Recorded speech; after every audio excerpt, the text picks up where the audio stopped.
has an active running scene. For the Medellin International Half Marathon, 5,800 runners hit the streets on a drizzly 70-degree day. As the crowd surged forward, the gun was fired and the race was underway. Actually, the race was underway and then the gun was fired. A wise decision. Fast starts will kill you later in a race. At altitude, they bury you for good. American Teddy Mitchell, number 21, learned that last year, but again this year found himself near the front. Mitchell in yellow now trains in Alamosa, Colorado's thin air, so he thought he could match the early pace of some of the locals. The growth of local participants was satisfying to race director Juan Jose Piedrahita, who looked forward to more growth next year. It was a fantastic success. We are seeing a lot of the elite athletes all around the world, and I think next year we're going to have twice the participation that we have this year. It's been fantastic. As was the enthusiasm of the vans along the course and the huge crowd at the start and finish. Teddy Mitchell led early, but the former Arkansas Razorback faded to 25th. He had plenty of company as Olympic marathon champion Joshua Thagwani of South Africa finished 17th. Andres Espinoza of Mexico, the 93 New York City Marathon champion, was 7th. And former road racer of the year, Thomas Osano of Kenya, was only 6th. When the real racing began, number 9, Silvio Guerra of Ecuador, last year's Boston Marathon runner-up and a 2:09 marathoner, pushed the pace. When Guerra picked up the pace, everyone but him started to strain and pump their arms harder to move their legs faster. Up front, Guerra looked well under control. In the women's race, Kenyan great Delilah Asiago was looking to repeat her win here a year ago. She started fast in her usual style. But behind her, plugging away, was Lydia Grigorieva of Russia, now training in Gainesville, Florida. She's been a major factor at the half marathon distance in late 1998 and all of 1999. Number 2, Julio Valle of Mexico shared the pace with Silvio Guerra through the 9th kilometer. Valle has been successful at 5 and 10 kilometer races, but 13.1 miles would prove to be a little long for him. At the 10K, 6.2 miles, last year's winner Jose Castillo of Peru took over the lead. Okay, next, number 2. Good. Silvio Guerra was the only one able to stay within striking distance of the Peruvian. As Castillo led and Guerra chased over the hills, a former 355-miler emerged from the pack to move to third. João Tiamba of Angola, number 11, continued his successful move to the roads and the longer distances from the mile. Then it was Colombian favorite Diego Colorado, last year's runner-up, in 4th. At the finish, Castillo was alone, missing the course record by only 1 second, but 25 seconds faster than his winning time last year. Guerra was 28 seconds back, also under last year's winning time. Delilah Asiago and Lydia Grigorieva had a large lead on 3rd place. First went to Grigorieva, who ran 71:39, over a minute faster than Asiago's winning time last year. When we return, a report on the Pacific Grove ITU Triathlon and the Promena Corporate Challenge.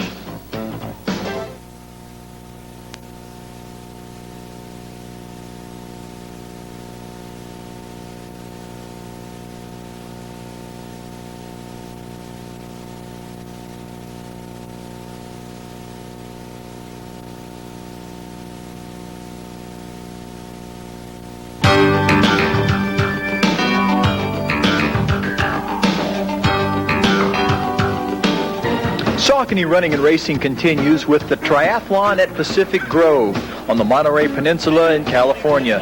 I'm Todd Rainsberger with one of the fastest growing multi-sport events in the country. In only its 5th year, Pacific Grove maxed out at 1,600 participants and returned over 400 applications.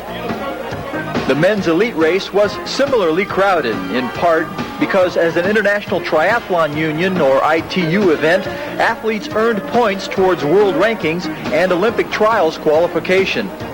In this Olympic distance race, the going was tough early. Much of the 1,500-meter swim went through fields of kelp. A couple of minutes after the men, the female athletes thrashed into the cold water. As an ITU event, the bike portion of the race allows drafting. This feature dictates an essential strategy on the swim for everyone who wants a realistic shot at winning. We talked to one of the favorites, Tony DeBoom, about what he has to do. The strategy is basically you have to make the lead pack in the swim. If you miss the lead pack in the swim, you're playing catch-up all day, and your chances of being in the money or in the high points is slim to none. You really have to go for broke from the start and just really swim your mind out. You really got to swim hard. Swimming the hardest were Paulo Mayaciro of Spain, followed by American Andrew Kelsey and Denmark's Ricky Jorgensen. They had a short run on the beach before climbing the stairs to the transition area. Once there, Andrew Kelsey was out first, with Jorgensen and Mayaciro hustling to keep up.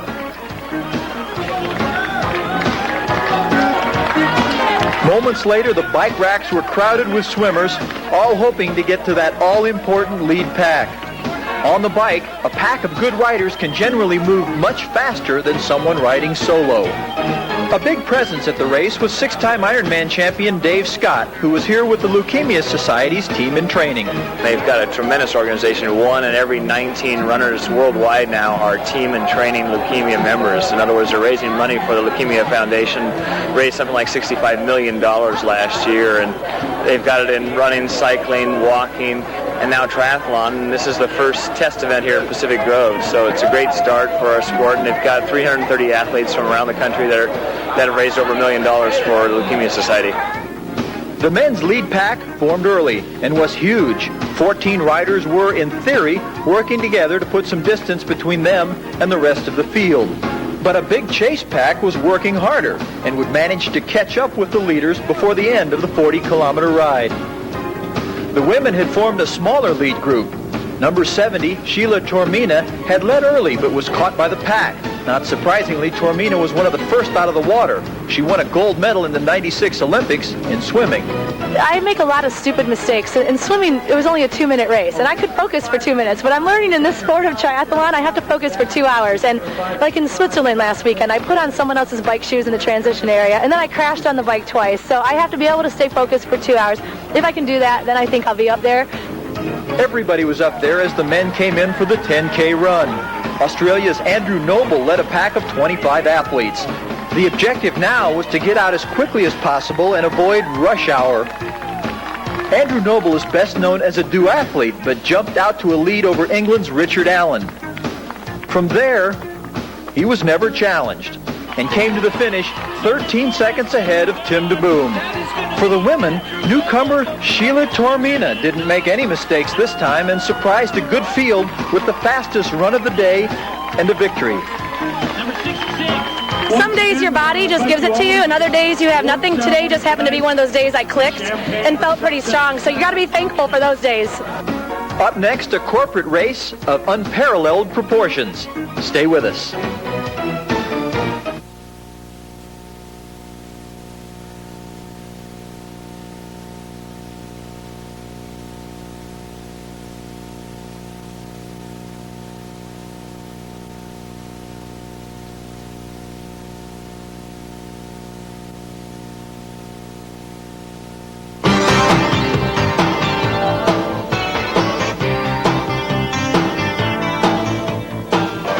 In the shadow of the Olympic rings, commemorating the site of the 1996 Olympic Games, thousands of athletes and non-athletes convened in Atlanta for an historic event, the Promina Corporate Challenge, the largest corporate race in America.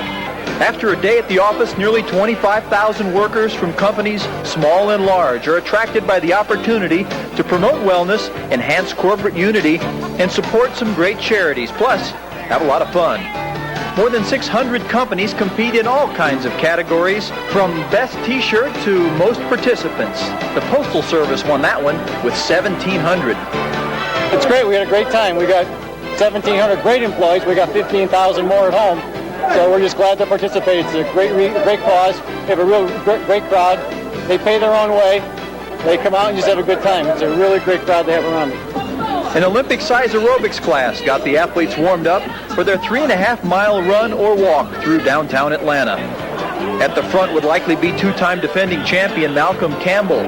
He's a full-time employee for Security Bank and runs over 100 miles a week for marathon training. The Prominent Corporate Challenge raises significant dollars to support the Boys and Girls Clubs of Atlanta, as well as the Atlanta Braves Foundation. People tend to get overly enthused here and go out too fast. Malcolm Campbell sounded worried. Well, I guess now I've got the pressure on me, and everyone's going to be aiming for me this year, but it's really hard because you try to think of it more as a fun event, but there's a lot of good runners, so it becomes a competitive event as well. So I guess at some point I'm going to have to get keyed up for this to ward off these guys. The big guy at the front may not have even seen the diminutive Campbell challenge for the lead. Out fast in the women's race was Tammy Riggs. In this race, though, individual performance is secondary to building corporate unity.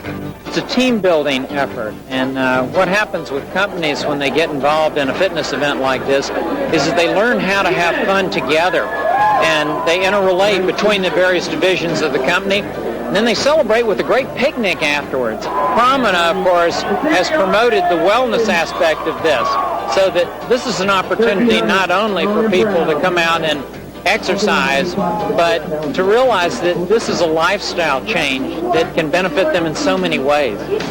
Tammy Riggs, who works for the Center for Disease Control, considers herself more of a duathlete than a pure runner, but her running ability had given her a substantial lead over Stephanie Orman of Lend-Lease. Just as he had in the past 2 years, Malcolm Campbell was destroying the competition. He's hoping to qualify to represent Scotland in the 2000 Olympics at both 10,000 meters and the marathon. Brian Broderick on the left and Eric O'Brien are both employees of Jackson Spalding and both good runners, but both wanted nothing to do with Campbell's pace. I have no explanation for their attire.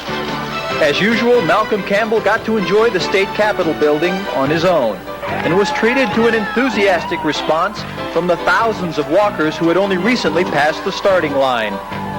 At the finish, Campbell made it an easy 3 in a row. He finished ahead of Eric O'Brien, and later, the winner praised the event more than his own effort. The beauty thing of this is everybody is so enwrapped in just the occasion. There isn't really a first, second, and third. It's just everyone just having a blast. And when I came in, it was deafening. It was great. Tammy Riggs was starting to slow down, but she was far enough ahead of Stephanie Orman to hang on for a win. For the next hour, other runners and walkers would stream across the finish line, and then the fun would really begin. Enough of this fitness stuff. Let's party.